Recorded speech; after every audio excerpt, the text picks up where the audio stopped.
Assalamu alaikum yan uwa wa rahmatullahi ta'ala wa barakatuhu. Adiba wannan kamfanin da aka gani akwai fat always ana ce mata body fit. Na buɗe fat ɗinnan zan sanya kawai sai na ga wani abin al'ajabi. Ina dagawa haka sai na hangi wani staining ɗin wani abu daga ciki za a gan shi kamar solotop haka. Sai na ga staining ina kallo sosai sai raina dai bai bani ba. Sai na buɗa na ciki na ce bari in buɗa in gashin menene a ciki.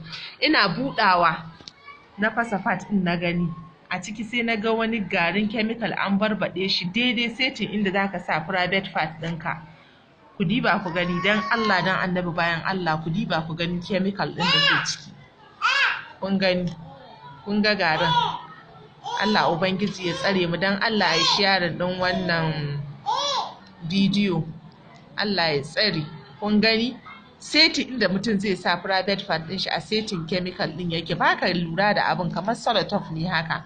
Sai ka lura sosai sannan kake gani a rika kula da fat din da za a siya da Allah. Mun gode.